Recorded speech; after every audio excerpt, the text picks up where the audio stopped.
I'd like to start off by saying, Amandla. I still remember the days and the nights before Kathy had passed, and there was so much of anxiety and worry in the air. I think just outside of his flat, as many of us gathered there, as Mr. B said, responding to many of the media who were requesting interviews because the nation was waiting to hear what of Kathy? Is he going to be okay? For a young lad like me, I had not imagined how deeply I would have been moved by that moment in particular. You see, for me, the great man that is Kathrada or Uncle Kathy was no savior or no messiah. Neither do I believe that he was perfect. But most certainly, he was a true example of the type of leader one could count on. Devoted to the cause of justice, committed to tackling the issues of their time, and empathetic to the people who he had to serve.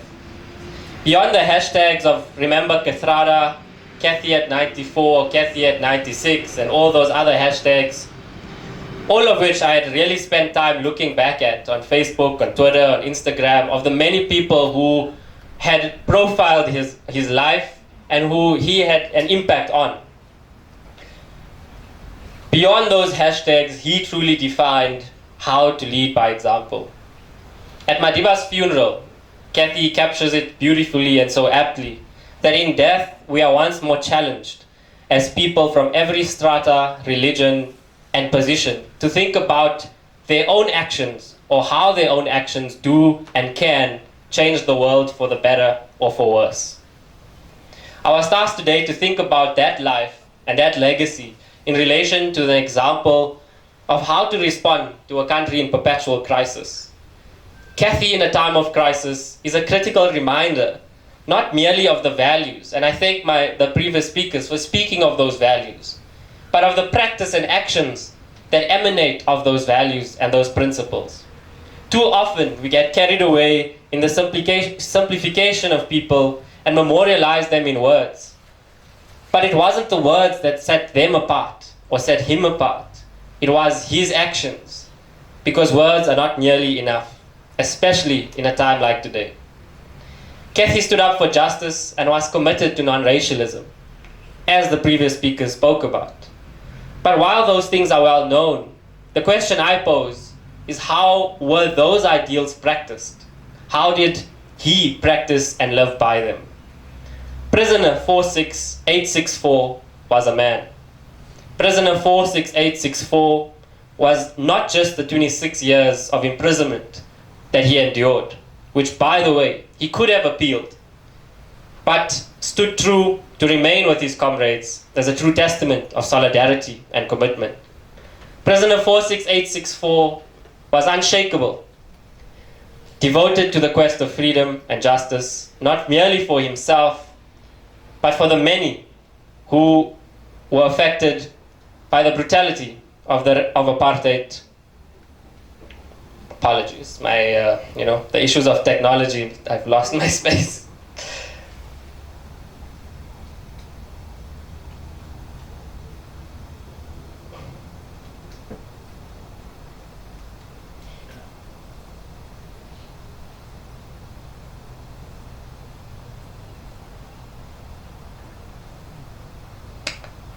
It is prisoner 46864 who reminds us that freedom did not fall from the sky.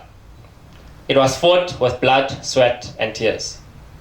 A reminder once again for the practice of revolutionary activism in order to achieve victory and success. But what is a crisis response?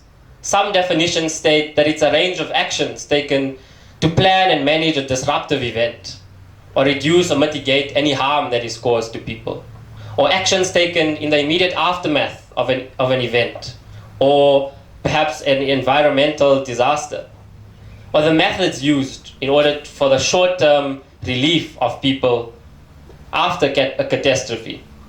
Or put simply, a crisis is a situation in which something or someone is affected by one or many other things, or serious problems for that case.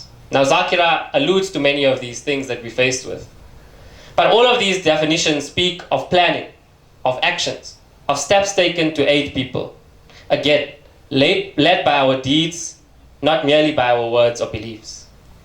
Kathy, in a time of crisis, is the courage to believe that we can build a country that is cohesive and equal. And that while everything may be stacked up against us, having the conviction to believe and imagine and envision something new is something possible. No matter how thin that possibility may be, it is what's required today. His visionary and courageous leadership is what prompted him as a young man to stand up to Madiba as his senior and challenge him to publicly engage Kathy in any township, telling Madiba that his own people will reject their position of the ANC Youth League at the time. While others advised Madiba that it might just be youthful arrogance, Kathy truly believed that their position on not joining the communist and other movements was the wrong position, and that they needed to build collective solidarity. Did that make Kathy an enemy? No.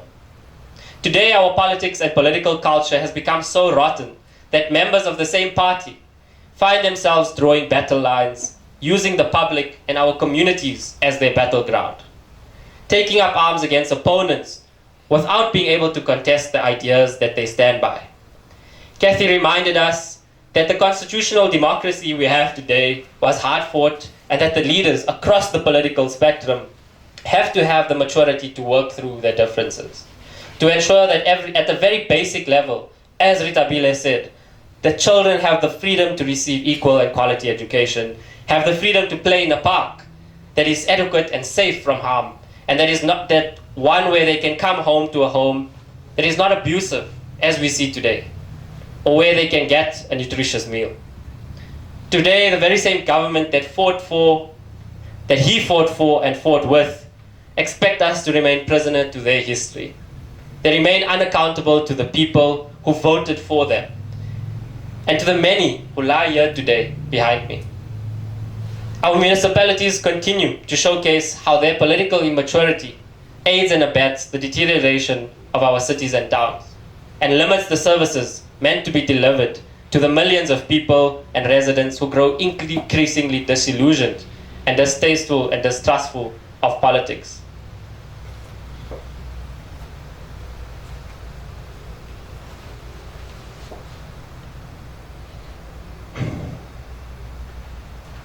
How can I, as a young man, draw confidence in a party that after almost 30 years of governing is unable to solve for pit latrines that have become sites of death for many children?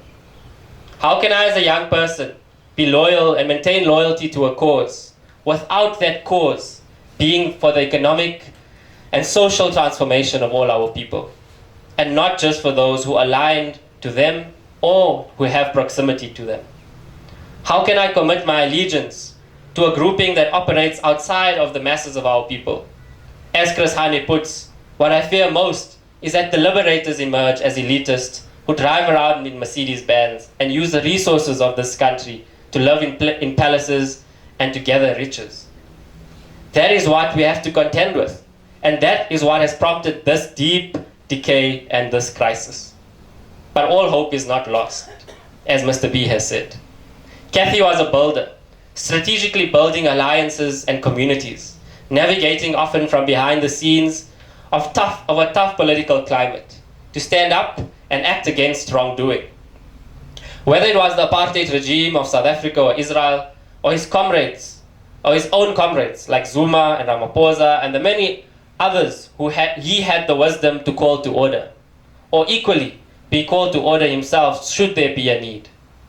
In a time like ours of mass disillusionment and of a polycrisis, we must rebuild the trust of people. We must take example from Kathy, of Mosi, of Ismail, of Yunus, of Shan, of Mam Sophie, the Sisulus, of my uncle Abdul Bam, and all of you here today. That example must lead us as people to organize. Organize discussions, debates, roundtables. Organize platforms that we can co-create. And like was said earlier, it could be about solving the problem in our community of potholes, or making sure that no person in our community goes to bed hungry, to problem solve. The crisis we are in won't be solved by liberators. or any one leader in particular. It requires the collective brain power, the collective muscle, and the collective voice of every person in this country who wants to create a future that is worth living in and fighting for. It requires the building of strong foundations from a community level, which entail the family well-being, solid support for children, and an environment where we respect and honor each other's dignity. It is for this reason that I personally have committed to rise up to the challenge of our times, to rise up for youth, to rise up for every person who wishes to see a country that is free and hopeful. I have committed to South Africa in Kathy's memory, building a strong alternative political movement on the premise of ethics, justice, and equity. This is no easy feat, but is one that I think needs to inspire hope in a people that have been fast losing hope. As is tradition, I hope to continue engaging you, all of you here today, as I've done before, because young and old, you have a lot to contribute towards the rebuilding of South Africa into something that we can all be proud of. To conclude, 6 years ago, a special moment occurred at this very cemetery. Leading by example again, Uncle Kathy, even in his death, left us a blueprint in which we must work towards.